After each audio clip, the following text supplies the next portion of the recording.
we're still in on round 31 in the Premier League, and we've still got some exciting games, and there's a lot to play for.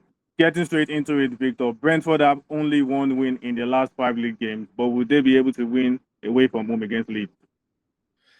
It's all gone off the rails a bit, hasn't it?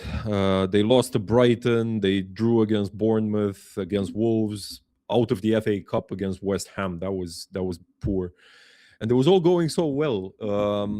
I think there still is time to steady the ship here, and I think it's a good thing for Brentford that right now at this junction of the season they are facing Leeds and not someone like Man City or Arsenal this match day.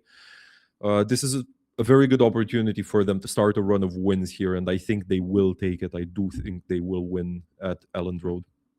Yeah, okay, we'll see about that. And over to you, Max. This derby might not be as popular as the El Clasico, but it's a big deal in England for sure. So, who is more likely to win the Tyne-Wear derby between Newcastle and Sunderland at St James Park?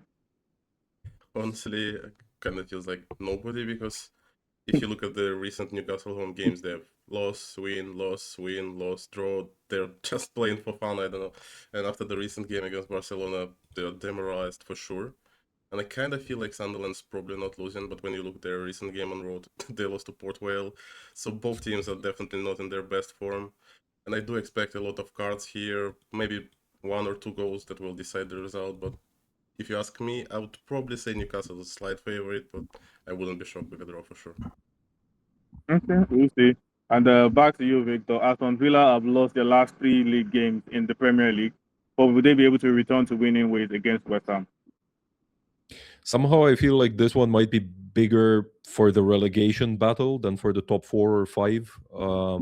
There will still be stumbles in both areas between now and the end of the season, obviously, but the top 5 battle seems extremely weird to me, like weirder than in other seasons for the top 4.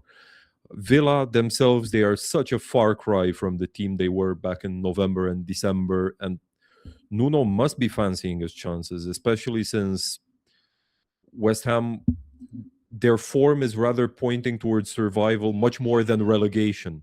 I've actually backed West Ham to not lose this game in our prediction show, and I absolutely stand by that.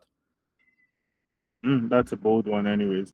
On the final note for this video, Max, in what could be described as the classical fixture for the relegation battle, who is more likely to take all 3 points between Tottenham and Nottingham Forest?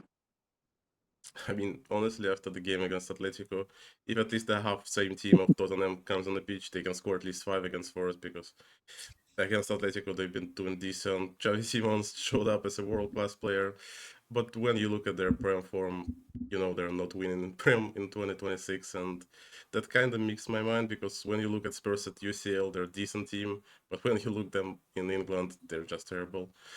So I mean, I obviously expect Tottenham to win this game, but if they're not, they're gonna crumble and probably be relegated, because when you cannot win against your rivalries for the survival, you're definitely one of the teams to be relegated.